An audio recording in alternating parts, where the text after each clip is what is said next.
Idul Adha itu dari kata id.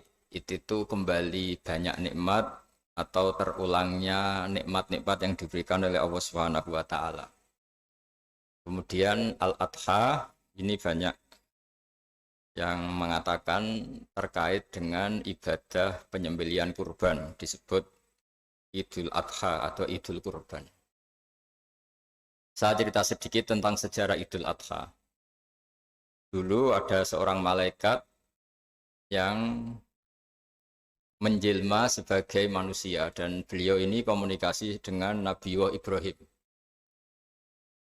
Sebelum saya cerita jauh, saya katakan juga saya ingatkan lagi bahwa cara berpikir kita sebagai mukmin itu harus berpikir awal al-khilqah. Awal kita dijadikan oleh Allah Ta'ala, yaitu Nabi Adam materinya dari tanah, nyatanya bisa jadi Nabi Adam. Kita dari sperma, nyatanya bisa jadi manusia. Dengan konstruksi yang sempurna. Dengan cara seperti ini, nanti bayangkan kekuasaan Allah yang tidak terbatas menjadi mudah. Saya teruskan, si malaikat tadi tanya ke Nabi Ibrahim, saya minta kambing kamu. Oh ya silahkan. Asal kamu melantunkan kalimat tasbih, terus dibaca tasbih, indah sekali, merdu, terus bisa minta tambahan kambing, ya. Sampai beberapa kali. Demi Allah, ini baru kambing, baru hewan. Andaikan anak saya pun, kalau demi Allah saya kurbankan. Singkat cerita, versi riwayat ini, suatu saat Nabi Ibrahim diuji dengan dimintanya anak untuk dikurbankan. Ketika beliau atas nama seorang bapak agak keberatan, terus diingatkan ulang oleh Allah Ta'ala, janji beliau demi Allah, anak pun saya kurbankan. Walhasil akhirnya beliau melakukan itu. Dan karena Allah hanya menguji, tidak niat betulan supaya anak itu disembelih, akhirnya diganti oleh kambing. Jadilah tradisi kurban itu pakai kambing. Kemudian secara fikih ada padanan-padanan yang cukup menggantikan kambing, yaitu ada sapi, ada unta, dan seterusnya, dan seterusnya. Yang menarik dari sekian referensi yang saya baca, dan ini harus disosialisasikan lah. Sebagian versi itu adalah bahwa Nabi Ibrahim ketika diangkat di alam malakut, di alam langit sana, itu ketemu Allah, kemudian Allah tanya, Ibrahim, banyak hamba-hambaku yang durhaka, tidak tahu saya sebagai Tuhannya. Terus kata Ibrahim, usul ya fa'amidhum, bunuh saja ya Allah. Setelah itu tanya lagi, ada yang pezina, ada yang koruptor, ada yang pokoknya dosa-dosa yang buruk sekali. Dan di semua itu Nabi Ibrahim usul, mereka hidup di bumi engkau ya Allah, makan rezekimu ya Allah, maka mereka enggak sopan sekali, enggak ngerti engkau. Terus singkat cerita minta itu diadab, siksa. Suatu saat versi referensi ini di kitab Hikam, kalau di kitab saya halaman 15 juz 2, suatu saat Nabi Ibrahim itu diminta sama Allah menyembelih Ismail. Citra ini penting sekali. Setelah disuruh menyembelih Ismail, Nabi Ibrahim komplain. Ya Allah, ini anak saya, samratu fuadi, buah hati saya, kenapa engkau seenaknya minta saya sembelih? Gitu. Enggak bisa ya Allah, ini samratu fuadi, buah hati saya. Terus kata Allah, orang-orang yang durhaka yang kamu usulkan supaya saya bunuh, itu hamba saya menciptakan mereka, dan saya mencintai mereka, karena itu ciptaan saya. Anda enak saja usul saya matikan, saya bunuh. Sekarang ketika Anda usul, saya tidak mikir. Kenapa ketika saya usul kamu mikir? Terus akhirnya Nabi Ibrahim mau oke ya Allah. Setelah itu semenjak itu Nabi Ibrahim itu begitu sayang sama hamba-hambanya Allah.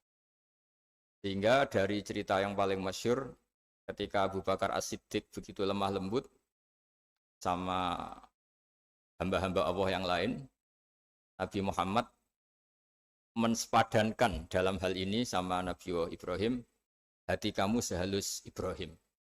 Yaitu Nabi Ibrahim, beliau akhir-akhir punya komitmen, faman tabi'ani fa innahu minni wa man asani fa innaka ghafurur rahim. Ya Allah, orang yang ikut sunnahku maka jelas bagian dari saya. Dan yang sedang durhaka, waman asoni, saya harapkan fa innaka ghafurur rahim. Engkau Maha Pengampun, Maha Penyayang. Semenjak itu menjadi sunnatan mutaba'ah bahwa agama ini agama rahmatan lil alamin, bahwa melihat kemungkaran, melihat kebodohan, ketimpangan, itu komitmen kita ini membenahin, bukan menghabisin. Melihat kesalahan, komitmen kita ini in uridu ilal islaha mastata'tu. Komitmen kita ini ingin lebih baik, bukan mengacaukan dunia ini. Semenjak itu terus syariat-syariat Islam disebut anit tabi millata Ibrahim Hanifah, bahwa kita ngikuti millahnya Ibrahim. Sebab itu kemudian setelah ini menjadi sunnatan mutaba'ah, bahkan banyak ulama yang berpendapat ketika Rasulullah SAW Mi'raj, itu dari sekian Nabi Ulul Azmi yang enggak ketemu itu Nabi Nuh. Nabi Nuh alaihissalam, padahal termasuk Nabi Ulul Azmi. Itu banyak yang menganalisis karena Nabi Nuh itu pernah berdoa, Rabbi la tadhar alal ardi minal kafirina dayaro. Nabi Nuh adalah Nabi yang pernah cara Jawa maksud no kaumnya, mendoakan buruk sama kaumnya. Dan itu tidak manhaj, tidak metode yang Nabi Muhammad disuruh ikut metode itu. Tapi Nabi disuruh ikut manhaj atau pola sosiologi, pola dakwah atau pola sosial yang harus mengikuti Nabi Ibrahim anit tabi millata Ibrahim Hanifah. Nabi Ibrahim itu orang yang sangat lemah lembut, yang ngendikan faman tabi'ani fa innahu minni wa man asani fa innaka ghafurur rahim. Sebab itu teman-teman yang di Kanada, yang di mana-mana, kita ngikuti status ilmu hakikat. Di ilmu manusia, negara ini milik Kanada, milik Amerika, milik Eropa misalnya, atau milik mana sajalah.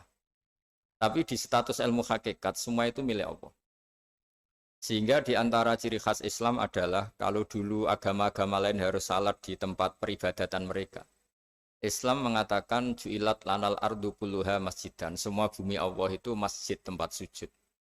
Sehingga orang Islam fa'enama adrokatu sholat, kamu kapan saja ketemu waktu sholat, ya sholat. Semua bumi Allah itu tempat sujud. Sehingga suatu saat sahabat yang biasa siaha, biasa hidup di perantauan, Nabi memberi nasihat, al-bilad biladullah wal ibad ibadullah, fahaitsuma asabta khairan fa'akim. Semua negara itu milik Allah, semua hamba dimanapun juga hamba Allah. Kamu di mana saja mendapatkan kebaikan, ya silahkan berdomisili di situ. Saya pernah di Korea, itu asik karena itu yang orang-orang katanya teman-teman, saya ini di rumah itu enggak kiai, Gus. Sering di sawah, sering di Tegal. Gara-gara di Korea jadi mufti gitu. Karena enggak ada kiainya gitu. Jadi orang-orang yang enggak jadi kiai di Jawa, mungkin kalau di luar Jawa atau di luar Indonesia malah jadi kiai gitu. Artinya gini, pentingnya jadi kiai bukan menjadi gagah, itu enggak, tapi begini. Dulu bawaannya rakyat itu kan kalau ke masjid komplain, ada masjid bocor, kayak ada keran yang kurang baik. Tapi kalau sudah jadi kiai itu tahu rasanya. Betapa nata masjid itu susah, ngelola masjid itu susah, nyari imam itu juga susah, melanggengkan jamaah juga susah. Jadi pentingnya jadi kiai itu bukan gagah-gagahan jadi imam, tapi bertanggung jawab atas proses yang berjalan. Jika dulu di antara nasihat bapak saya, bapak itu termasuk orang yang nggak suka sama orang tawadhu, orang yang sopan. Dulu saya juga iskal itu janggal. Kata bapak, wong tawadhu itu apik, orang sopan itu baik. Tapi biasanya itu cara orang menghindari tanggung jawab. Disuruh jadi kiai nggak mau. Tapi kalau ada kiai salah komplain itu. Disuruh jadi menteri nggak mau, kalau ada menteri salah komplain itu. Disuruh jadi apa nggak mau. Kesannya tawadhu, tapi sebenarnya hanya menghindari tanggung jawab. Disuruh pidato nggak mau, disuruh jadi MC nggak mau. Tapi kalau ada orang salah komplain itu. Jika kata bapak tawadhu itu baik, asal tawadhu betul. Tapi kebanyakan nggak, tawadhu itu menghindari tanggung jawab sambil cari salahnya orang lain. Nah ini yang tawadhu yang akhirnya kurang baik. Nah teruskan, jadi Nabi Ibrahim ini panutan yang luar biasa. Beliau adalah orang yang alami sekian proses sosial yang akhirnya diakui sebagai Khalilur Rahman, orang yang sangat dicintai Allah Ta'ala. Di antara sebab dicintainya Nabi Ibrahim adalah seperti yang dialami Nabi Adam. Nabi Adam ketika turun di bumi, itu keresahan pertama itu bukan karena kurang makanan atau kurang minuman, itu enggak. Beliau turun di bumi mendapati bangsa yang lain, kalau dalam kitab disebut Banul Jan. Itu dia janggalnya Masya Allah. Ini orang makhluk-makhluk ini kok tidak kenal sama Allah yang menciptakannya. Kan aneh ya kalau kita hidup di Kanada terus nggak tahu PM-nya siapa, Perdana Menterinya siapa, kita hidup di Indonesia nggak tahu presidennya siapa. Itu kan aneh. Kita hidup di kampung nggak ngerti lurahnya siapa aja aneh. Ini hidup di buminya Allah kok nggak tahu Allah itu siapa. Nggak pernah menyebut Allah. Padahal harusnya yang paling dikenal pertama itu ya zat yang menciptakan kita, menciptakan langit bumi dan sebagainya. Sehingga beliau itu gerutu itu komplain. Ya Allah ini enggak fair dunia ini, engkau yang menciptakan, engkau yang memberi rezeki, kemudian mereka enggak kenal engkau. Ini kata Nabi Adam alaihissalam. Barokahnya komplain itu, jadi komplain itu yang diridhoi Allah juga banyak. Akhirnya Allah meridhoi Nabi Adam, dosa-dosanya, salahnya itu diampuni. Ya ukuran seorang Nabi, beliau dianggap salah itu diampuni, karena keresahan beliau itu takut Allah enggak dikenal. Nah, masjid yang di Kanada, di Montreal juga ketakutan kita ini jangan sampai orang Islam tidak punya tempat ibadah. Meskipun setelah punya tempat ibadah, ketakutan kita jangan-jangan ibadahnya tidak sesuai sunnah Rasul. Setelah sesuai sunnah Rasul kita takut lagi, jangan-jangan memaksa sesuai tapi karena ingin benar. Dan setelah ingin benar, takutnya secara tasawuf ngimani kebenaran itu. Bukan ngimani rahmatnya Allah, tapi ngimani kebenaran itu. Asalnya jadi ujub. Ujub itu bangga amal diterima karena kebaikannya, bukan karena fadlnya Allah, karena anugerah. Nah ketakutan-ketakutan ini khas orang soleh. Orang soleh itu kalau nggak sholat takut. Setelah sholat takut nggak sesuai syarat rukun. Setelah sesuai semua takut iktimat alal amal. Membanggakan kebenaran. Tapi bukan membanggakan luasnya rahmatnya Allah Ta'ala. Sehingga di luar ilmu fikih ada ilmu namanya ilmu tasawuf. Ilmu yang mengelola hati. Jadi ibarat orang itu kalau yang paling masyhur dalam cerita-cerita orang sufi. Ada orang sudah masuk surga karena tidak pernah dosa sama sekali. Ini cerita-cerita yang melegenda di dunia tasawuf. Tanya Allah, kenapa kamu masuk surga? Karena saya taat terus ya Allah, nggak pernah maksiat sama engkau. Berapa lama kamu hidup di dunia? 80 tahun. Ya sudah, karena taat kamu 80 tahun, ya surga kamu 80 tahun. Ya komplain, ya Allah katanya surga selamanya. Kenapa ini hanya 80 tahun? Yang selamanya itu rahmat saya. Kalau amal kamu kan terbatas 80 tahun, maka balasannya hanya 80 tahun. Nah, semenjak itu beliau sadar, oh ya ya Allah, masuk surga itu fadlmu, anugerahmu, amal saya tidak ada bandingannya dengan surgamu. Nah, ini jadi sehingga keyakinan ahli sunnah wal jamaah di antara ciri khasnya adalah masuk surga itu karena fadlnya Allah, karena anugerahnya Allah. Maksudnya itu oke, kita amal, tapi amal kita tetap terbatas. Tidak memberi kontribusi pada kerajaan Allah, pada kedikjayaan Allah sebagai Tuhan. Yang tidak terbatas adalah fadlnya Allah Subhanahu wa Ta'ala. Nah, keresahan-keresahan ini kemudian yang diwariskan oleh para nabi ke ulama-ulama. Di keresahannya ulama itu mirip-mirip keresahan nabi. Nabi dulu itu sampai dakwah, sampai sosialisasi kebenaran itu takut Allah itu la yuzkaru fi mulki. Allah tidak disebut, tidak menjadi aktor. Kan tidak fair kita misalnya nempat di negara orang terus nggak tahu duta besarnya siapa, terus kalau ngurus paspor di mana, ngurus visa di mana.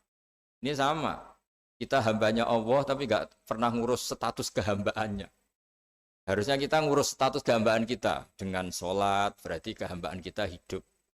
Dengan baca tasbih berarti kehambaan kita hidup. Makanya dalam sebuah ayat disebutkan masuk surga itu gampang. Yang susah itu kamu masuk status kehambaan itu. Makanya disebut ya aja Tuhan nafsul mutmainnah irji'i ila rabbiki radiyatan mardiyah. Pertama apa? Fadkhuli fi ibadi. Kamu harus masuk status sebagai hambaku dulu. Baru wadkhuli jannati, baru kamu baru masuk surga. Jadi orang boleh nikmati fasilitas negara lain kalau visa paspornya disahkan. Orang boleh masuk surga kalau status kehambaannya disahkan oleh Allah Subhanahu wa Ta'ala. Nah, lalu status kehambaan itu dimulai dari mana? Secara fisik kita sujud. Anggota tubuh yang begitu terhormat, namanya kepala, kita tundukkan kepada Allah Ta'ala. Hati kita, akal kita yang ingin menguasai dunia misalnya, ambisi itu kita kalahkan untuk hanya tunduk kepada aturan-aturan Allah Subhanahu wa Ta'ala. Kekhawatiran kita akan menghadapi alam akhirat, nah ini yang penting. Nanti setelah kita mati kayak apa, jadi debu, jadi tanah, lalu bangkit kita gimana? Sebagaimana mukadimah saya, ingatlah an-nas'atil ula. Ingatlah penciptaan pertama bahwa Allah punya reputasi menciptakan Nabi Adam dari tanah dan di tubuh Nabi Adam itu tersimpan calon generasi berikutnya ila yaumil kiamah. Kayak apa susahnya bikin Nabi Adam kalau andikan kita boleh berpikir. Bikin satu master manusia yang akan melahirkan manusia seluruh dunia. Ibaratnya chipnya itu sudah ada di punggung Nabi Adam. Dan itu materinya dari tanah. Dengan berpikir gitu, maka ketika kita meninggal, sudah jadi tanah, kembali lagi jadi manusia adalah hal yang mudah.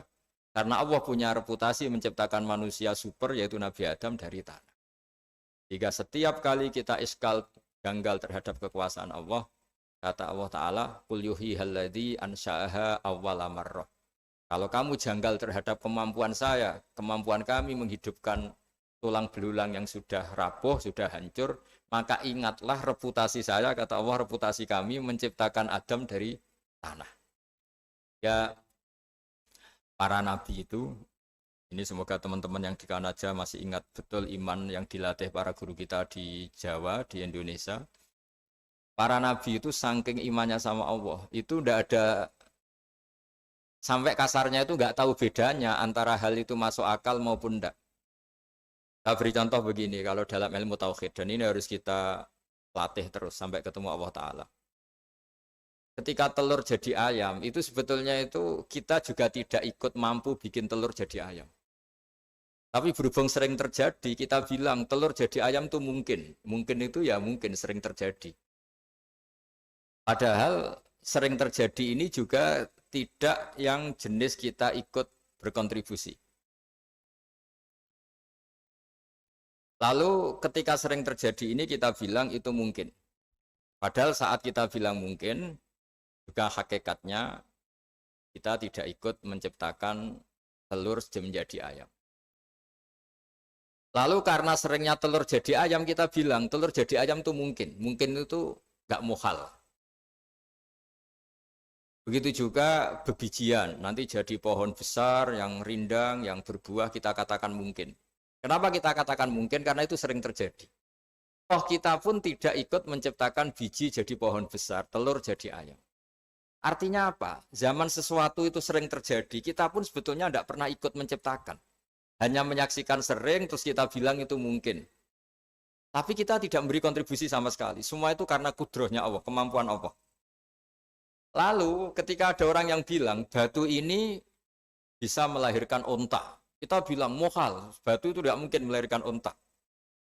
Tapi kalau seorang nabi itu nggak tahu bedanya antara batu melahirkan unta dengan indukan unta melahirkan unta.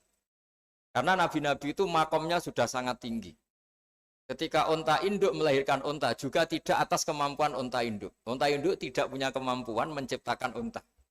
Juga karena kudrohnya Allah Ta'ala. Sehingga kalau batu mengeluarkan unta juga mungkin kalau Allah menghendaki. Hingga ketika Nabi Soleh diminta kaumnya, apa bukti engkau Nabi? Tunjukkan ayat kalau engkau Nabi. Yang kamu minta apa? Seekor unta keluar dari batu besar ini. Nabi Soleh dengan entengnya berdoa sama Allah dan keluarlah unta keluar dari batu.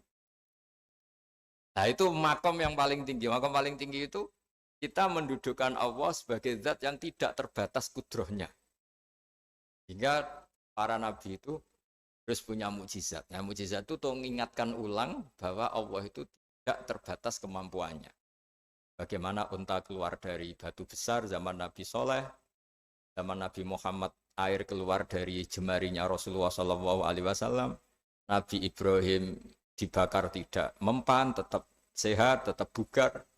Karena semua ini sebagai bukti bahwa kudrohnya Allah tidak terbatas. Nah, iman-iman seperti ini harus kita jaga. Apapun rasionalitas kita dan meskipun kita selalu rasional, tetap menyisakan iman bahwa kudroh Allah itu tidak terbatas. Sehingga ketika ada cerita kematian orang soleh itu ditangisi langit dan bumi, kita tidak usah iskal, tidak usah janggal. Masa bumi bisa menangis? Karena kita yang sekarang bisa nangis adalah materinya dari tanah. Materinya dari bumi. Terus iman ini kita jaga sehingga kalau kita yasinan, masih ingat, Allah kalau mengingatkan kudrohnya yang tidak terbatas, manusia disuruh ingat, Qul yuhyihalladzi ansha'aha awwala marrah. Kamu harus ingat bahwa Allah itu yang menghidupkan kamu menghidupkan semuanya